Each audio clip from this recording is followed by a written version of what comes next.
Survival of the Deficit-Ridden by Lee Soo-ki. I went on a business trip to Israel 10 years ago. It was the time when Startup Nation, a book about Israel's success, was popular. I toured the prestigious Tel Aviv University, the Technion and science parks across the country. I also met with the best Israeli serial entrepreneur. He introduced himself as an entrepreneur who started more than 20 businesses and sold 2 successfully. He was already a billionaire. The secret to his success was unexpectedly simple.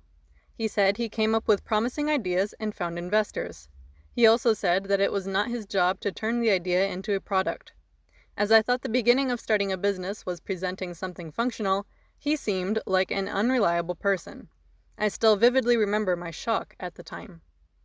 Coupang went public on the New York Stock Exchange.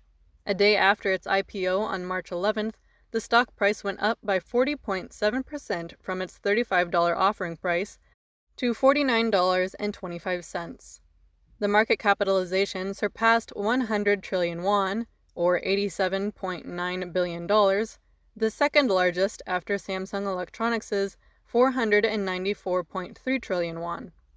Some argue whether Coupang's value is really greater than Lotte Shopping's 3.59 trillion won, or E-mart's 4.98 trillion won, and even bigger than Naver at 62.5 trillion won, and Kakao at 42.7 trillion won.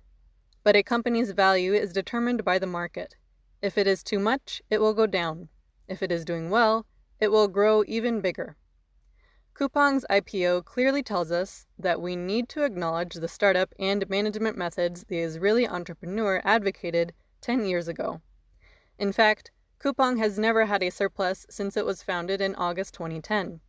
It endured with investors' money despite a 4.55 trillion won deficit.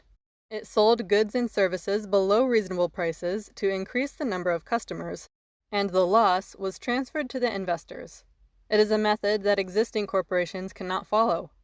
In the past, a company like Coupang would have died already.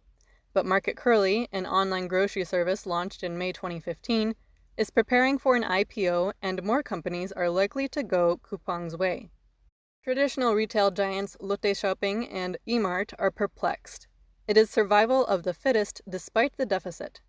Established companies may feel that it is unfair, but they need to compete with a new breed of businesses.